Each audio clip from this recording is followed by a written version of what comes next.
Ángel, qué gusto que estás aquí con nosotros. Es un gran privilegio para mí poder estar tomando estos minutos, este tiempo para hacerte algunas preguntas sobre el ministerio y lo que ha sido tu preparación.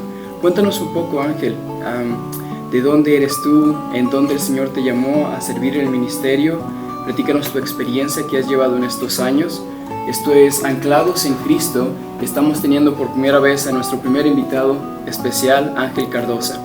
Adelante, hermano. Gracias a ti, Alex. Es un honor poder acompañarte y oro para que el Señor en su misericordia y gracia bendiga tu deseo de poder servir a la iglesia de Cristo a través de este recurso que puede ser de mucho valor. Yo soy de República Dominicana, Santo Domingo. Yo crecí en un hogar cristiano. Mi padre fue pastor desde antes que yo naciera. O sea que crecí en el contexto de la iglesia, viendo un hombre que acababa de plantar una iglesia, luchar por muchos años para echar la iglesia hacia adelante, sometido a la dirección del Señor. Y vi en mi familia y la iglesia la gracia del Señor en gran manera y cómo Él fue dirigiendo mi padre, el liderazgo de la iglesia. Y en medio de todo eso, uno como hijo de pastor siempre está sumergido en las labores de la iglesia. El Señor muy pequeño me llamó a salvación, presentándome el evangelio a mi abuela, y crecí en mí una pasión por el Señor y por servir a la obra del Señor. Y sirviendo en el ministerio de jóvenes en mi iglesia, viendo el testimonio de mi padre, yo empecé a buscar libros para enseñar mejor en el ministerio de jóvenes, un estudio que estaba dando en Primera de Juan. Y ahí me toqué con un libro de Primera de Juan del pastor John MacArthur, el comentario, y uno de Martin Lloyd-Jones. Y ahí empecé como a ver a mayor profundidad la seriedad de enseñar la palabra de Dios. Junto con mi padre y otros pastores que el Señor en su gracia, porque lo veo como medios de gracia de Dios, puso a mi alrededor, me hicieron ver la necesidad de preparación y me apuntaron hacia el Master's Seminary. En ese tiempo fui a varios seminarios, Okay. Pero cuando... ¿Estuviste dentro de otros seminarios o buscando opciones? Buscando opciones. Okay. Fui a 3 seminarios, me senté en clases, hablé con los profesores, con los estudiantes, me quedé 1 o 2 días para ver. Pero cuando vine el contexto de Masters y ver el corazón pastoral de cada profesor, mi llamado era pastoral. Mi llamado no era de ser scholar ni ser erudito, yo soy pastor. Y ver el corazón pastoral de el profesorado, ver algo que yo tengo como principio también, de que el seminario está en la iglesia, o sea que se están formando pastores dentro de la iglesia donde se está pastoreando y uno veía el pastorado en práctica. Eso realmente me llamó mucho la atención. Y el Señor obró en muchas maneras para lograr que yo y mi familia en ese tiempo nos mudáramos aquí. Luego de visitar, duramos como menos de 1 año más, vendimos todo lo que teníamos y vinimos, mi esposa y yo y mi niña de 7 meses, Wow. a TMS. ¿Y qué año fue eso, hermano? 2012. Y estuvimos en el Masters de 2012 hasta el 2016, sirviendo con la iglesia hispana, asistiendo al seminario. El Señor nos permitió venir con una niña y ahora tenemos 5. O sea que... Eres creacionista, hermano. Soy creacionista. Dicen que el agua del seminario tiene como ese efecto y yo creo que en mi caso fue así. Muy bien, hermano. Muchas gracias por tu extendida respuesta. Es muy edificante escuchar la trayectoria que el Señor ha hecho en su fidelidad a tu vida. Ahora, hermano, ¿cómo es la forma en la que tú aconsejarías a nuevos ministros, ya sean jóvenes o hermanos que tengan un tiempo en el ministerio pero que todavía no estén quizás colaborando en un contexto de una iglesia local con pastores en pluralidad? ¿Cómo tú crees que sea una buena forma de hacer ministerio? ¿Cómo ha sido tu experiencia? Platícanos un poco de eso, hermano. Yo creo que algo primordial a tener en cuenta cuando hablamos de ministerio pastoral es que debe surgir, número uno, de un llamado de Dios a un hombre que se someta a Dios buscando servir en la iglesia de Dios. Debemos saber que no es la iglesia de un hombre, no es la iglesia de varios hombres, es la iglesia de Dios. Uno de los privilegios que Dios en su gracia nos ha dado no es solamente salvarnos, y no sé por qué lo hizo, pero Él no solamente nos salva, sino que Él en su gracia y misericordia nos permite ser instrumentos para su gloria, porque se trata de Él y solo de Él. Y eso es algo a tener en cuenta, que se trata de Dios, debe ser un llamado directo de Dios, un llamado que debe ser no solamente confirmado por mí como pastor, sino que debe ser confirmado por la iglesia local, empezando por otros pastores que puedan ver y puedan señalarme eso que ya yo entiendo que Dios ha puesto en mí, el llamado pastoral. Sin la iglesia local no puede haber pastores. Entonces, en ese llamado debe ser un llamado de Dios confirmado por la iglesia local que debe mostrarse en mi amor por la iglesia local. Yo creo que esa es una de las principales pruebas y muestras de que alguien ha sido llamado por Dios, y es que ama la iglesia local. No se trata de construir mi ministerio, no se trata de tener sermones, no se trata de ser conocido por muchos libros. Si un pastor no ama la iglesia local, entonces ha fallado en su ministerio.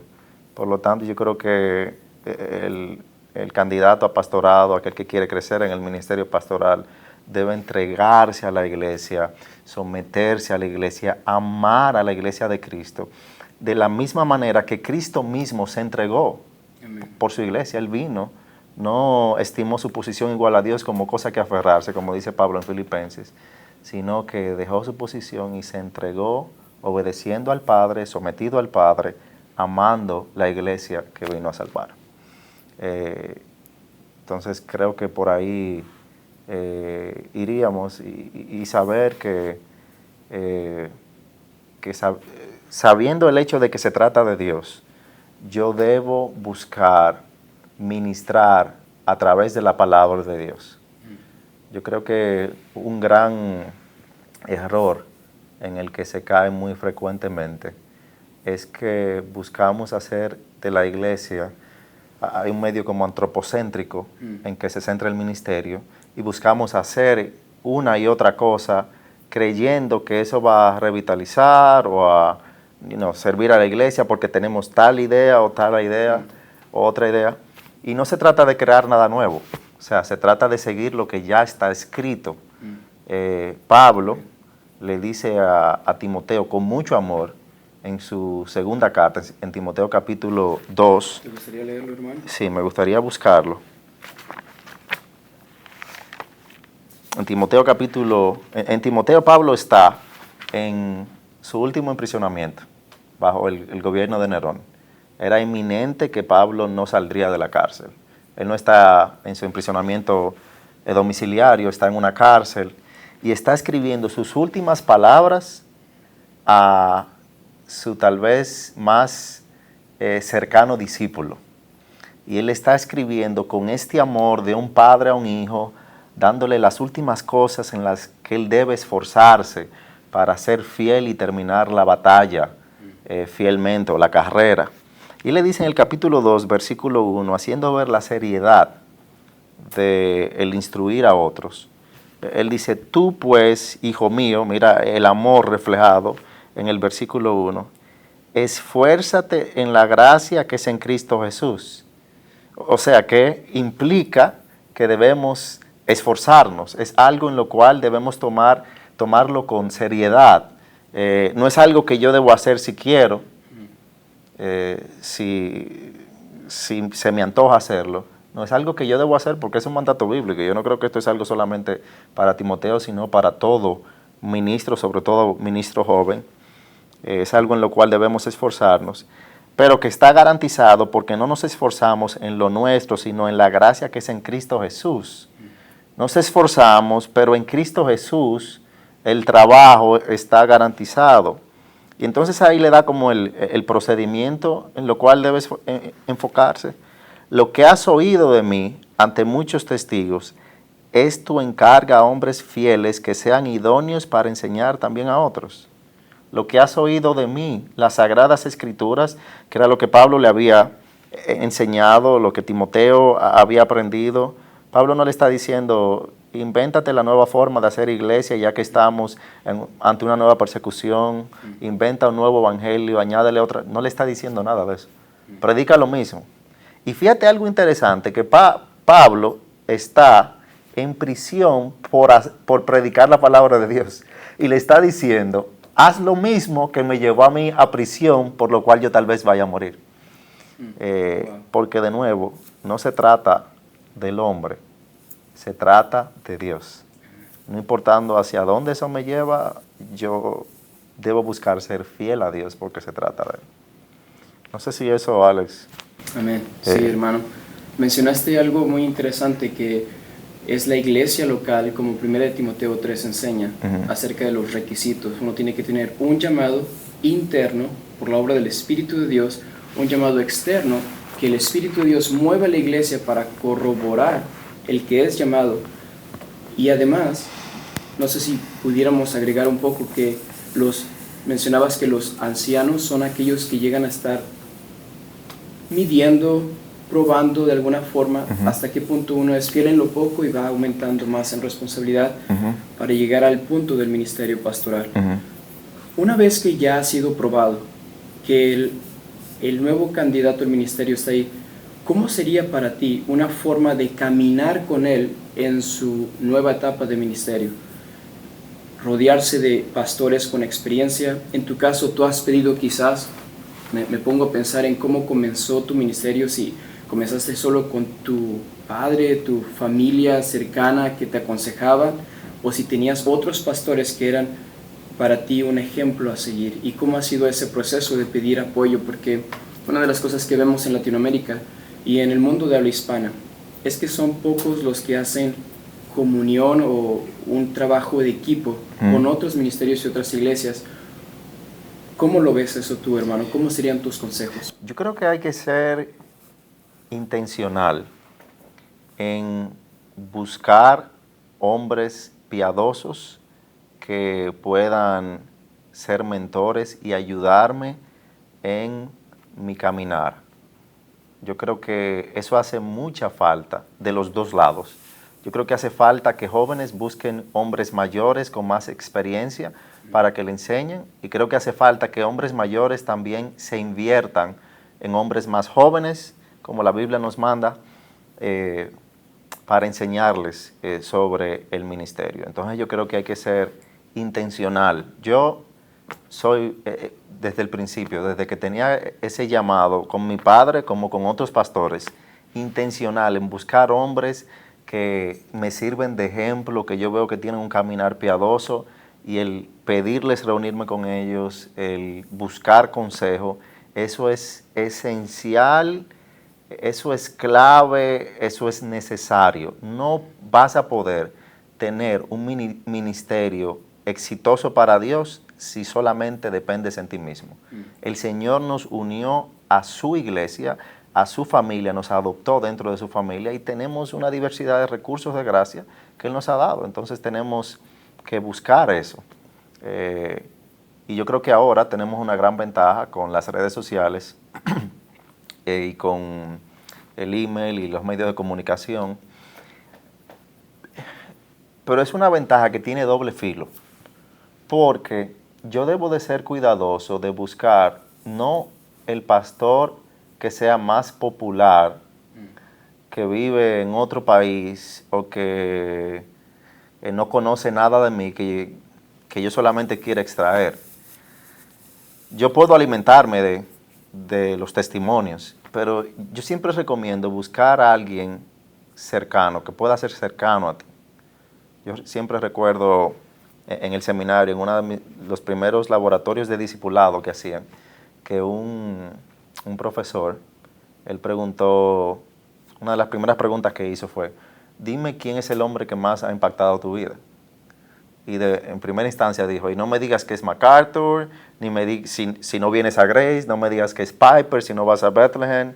Yo quiero escuchar de ese hombre que ha invertido su vida en tu iglesia local, que te ha discipulado, porque ese es el hombre que ora por ti continuamente, el hombre que tiene marcas del evangelio en su cuerpo por ayudarte, por servirte. Así que es bueno buscar hombres así cercanos que puedan orar contigo, que puedan orar por ti, que te puedan instruir.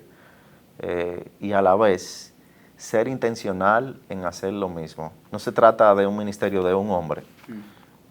Yo creo que un peligro que corremos mucho ahora es eso, por las redes sociales y los medios y todo el mundo quiere ser un celebrity pastor y tener mis diferentes recursos y estar siempre en el púlpito, y como que se concentra el ministerio pastoral o se mide. Yo hablaba con un amigo de esto, como que muchas veces medimos el ministerio pastoral por cuántos views yo tengo en YouTube, por cuántas personas me sigan en Twitter, y no se trata de eso. O sea, el ministerio pastoral no se trata de eso. De nuevo, se trata de amar la iglesia local de Cristo donde yo estoy. Si el Señor en su misericordia trasciende el ministerio de mi iglesia a otros sitios, si Él lo quiere hacer, que no es el caso, digamos, en el 99% de los casos de las diferentes iglesias. Si el Señor no lo quiere, si el Señor lo quiere hacer, amén. Pero yo no debo buscar eso. O sea, yo no puedo buscar que lo primero que me interese sea mi relevancia en las redes. No, es amar a la iglesia de Cristo. De eso se trata. Y invertirme en hombres dentro de mi congregación. Hay contextos en los cuales tú llegas a una posición pastoral y hay otros ancianos, pero hay veces que no. Hay veces que tienes por la situación un solo hombre. Pero no necesariamente se tiene que quedar así. Empieza a invertirte en hombres. No todo hombre tiene que ir al seminario que está en tu iglesia, pero todo hombre debe ser entrenado por ti para ser perfeccionado a la imagen de Cristo, que ese es un llamado que tenemos. Entonces, yo lo perfilaría por ahí. Amén, hermano.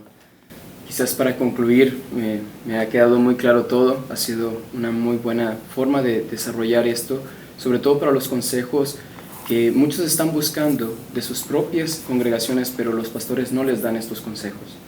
Les están dando la vía fácil, el camino fácil.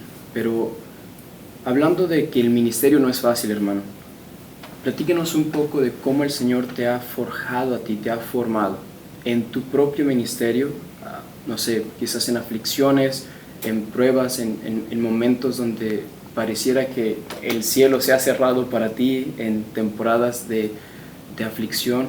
Eso es exactamente lo que muchos no ven detrás de un ministerio fiel, que el ministerio está envuelto, por así decirlo, empacado con aflicción y sufrimiento, que es lo que al final forma un hombre conforme a la semejanza de Cristo. Platícanos un poco de eso en tu experiencia, hermano. Mira, en la clase de ministerio pastoral, en el seminario, te ponen a escribir al final tu filosofía ministerial, lo que quieres hacer, y es como tu iglesia o tu ministerio ideal. Y yo te voy a decir algo, hermano. Dios se encarga de enseñarte que el plan lo tiene Él. Y uno inicia con muchas ideas o tal vez cosas en la mente, que el Señor utiliza aflicciones y circunstancias para someterte a Él, formar tu carácter. Y claro está, toda la preparación en el seminario es útil y te enseña, y yo soy de los que apoyo que debemos de ir al seminario. Pero la verdadera preparación y formación de carácter es el Señor que la da, y Él usa aflicciones y circunstancias para hacernos depender más de Él, para hacernos ver que el plan maestro de la iglesia lo tiene Él, no lo tengo yo. En mi caso, Él ha utilizado muchas situaciones para quebrantarme, para hacerme ver mis debilidades, Y lo mejor es aprender a la primera, porque Dios hace lo que Él tenga que hacer para Él ser glorificado. Y hay veces que recibimos golpes mayores porque no aprendimos a la primera. Pero en medio de todas esas aflicciones y situaciones que uno pasa, yo veo que la mano del Señor no deja de sustentarnos. Su mano está ahí. Lo que Él quiere es que no confíes en ti, sino que confíes en Él. Muchas veces pasa y eso es una advertencia a pastores jóvenes, que la persona más cercana tal vez es la que más te hiere. Como dice un pastor amigo, la oveja más cercana es la que más rápido te muerde. Y eso uno lo aprende, uno aprende que no todos tus sermones le van a gustar a los hermanos. Uno aprende que hay muchas quejas. Cuando uno es predicador itinerante, que tú vas a una iglesia y te vas y luego predicas, hay muchas cosas que no vives la realidad de la iglesia. Pero cuando estás en una iglesia y ves las quejas de los hermanos y ves que tienes que manejar todo con gracia y con amor, ves que una oveja se te está yendo por ahí, la intentas agarrar y se te quiere menear y te quiere morder, eso es parte de amar la iglesia de Cristo. Pero yo pienso, y claro, no comparándonos con Jesús, pero Él es nuestro ejemplo mayor. Amén. Yo veo el ejemplo de Cristo. Él viene a salvarnos. Su pueblo no lo recibió. Fue azotado, herido, maltratado. Aún los mismos discípulos que estuvieron con Él por 3 años, cuando Él fue apresado y crucificado, la mayoría no estuvo ahí. Se fueron. Y Él tuvo que ir con gracia, con amor. Pedro, ¿tú me quieres? O sea, eso es considerando que Jesús es Dios. Eso es un gran ejemplo de humildad. ¿Cómo puedo yo actuar de manera diferente? Entonces, yo creo que debemos, y en muchas situaciones nos toca orar como Cristo en Getsemaní. Padre, no es lo que yo quiero, pero que se haga tu voluntad. ¿Qué suprime? Que aun si sufrimos, que va a pasar, que aun si sufrimos, caminemos hacia adelante sabiendo que no es lo que yo quiero, sino que se haga su voluntad. Amén. Gracias, hermano. Sin duda son palabras que uno tiene que estar llevando ante el trono una y otra vez para poder estar pidiendo gracia al Señor, aplicándola a nuestro corazón, a nuestros ministerios, para poder servirle como nuestro Señor Jesucristo. Amén. Varón de dolores. Así es. Sí, hermano. Por último, una pregunta ya para concluir. ¿Qué libros han marcado tu ministerio, hermano, en tu preparación, ya sea en el área de tu liderazgo pastoral o también en cuanto a tu formación como un ministro más efectivo en el contexto de tu iglesia local? Porque sabemos que hay de libros, las Sagradas Escrituras es el libro por excelencia, pero ¿qué libros tú recomendarías a jóvenes que te estén escuchando para el ministerio o hermanos que estén ya en el ministerio, que en ti han sido claves, que has tenido que acudir una y otra vez? Bueno, hay varios libros. Estamos en el contexto hispano, de pastores y predicadores, del pastor Miguel Núñez. Yo creo que es un libro que cada pastor, cada predicador necesita y debe leer. Es un libro muy práctico que habla mucho acerca de la importancia del carácter, que es algo vital.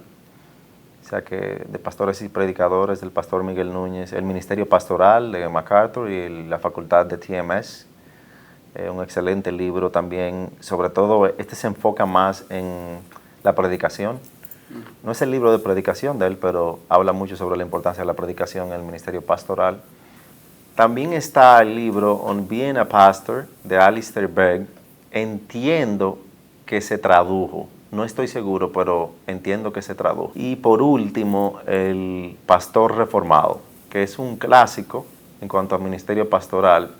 En español hay un extracto que está en PDF en línea, que es gratuito, entiendo, que ahí se puede poner. En inglés está completo. pero ese es un libro también muy, muy bueno que ayuda mucho. Editorial Banner of Truth lo tradujo al español completo. Ah, perfecto. Se llama El Pastor Renovado. El Pastor Renovado. En español. Ah, perfecto. Esos recursos yo diría que han sido de mucha ayuda para mí en cuanto al ministerio pastoral y yo los recomiendo. Hermano, como Pablo le dice a Timoteo en 2 de Timoteo 2:1, esfuérzate, esfuérzate. Yo creo que hay muchas personas con deseo de ministerio, pero no muchas personas esforzándose por ese deseo al ministerio. El esfuerzo va a requerir disciplina. Como Pablo le dice a Timoteo, disciplínate a ti mismo para la piedad. Yo creo que eso es esencial en el ministerio pastoral. Eso es lo que te va a ayudar a tener un ministerio a largo plazo, efectivo para la gloria de Dios, el poder disciplinarte en tus estudios, en tu amor a la iglesia local. Yo creo que es muy importante eso. Y por último, un último consejo. Por favor, no te centres solamente en el púlpito. Es muy importante la predicación, muy importante. Es vital hacer exégesis, ir a los idiomas originales, sacar tiempo en la semana para preparar el sermón, pero dedica tiempo a las ovejas que el Señor te ha confiado, no solamente desde el púlpito. Hay un evento en Hechos capítulo 20 cuando Pablo se está despidiendo de los ancianos de Éfeso y él está dando las últimas instrucciones y él les recuerda, instruyéndoles a cómo debían seguir. Él les recuerda, recuérdense cómo predicaba en la sinagoga, pero también cómo predicaba en las casas, en las calles. Eso es muy necesario y no es muy frecuente el que pastores jóvenes se esfuercen en aconsejar a las familias, en ir a las casas, en enfocarse en ovejas individuales, en amar a la iglesia de Cristo. O sea que esos serían mis consejos finales. Amén, hermano. Ha sido un gran placer poder compartir contigo, de mucha edificación personalmente, y sé que lo van a hacer para todos ustedes que lleguen a estar viendo este video. Es un placer, hermano. Esperemos vernos pronto en alguna otra temporada. Gracias a ti, Alex. Un tremendo honor.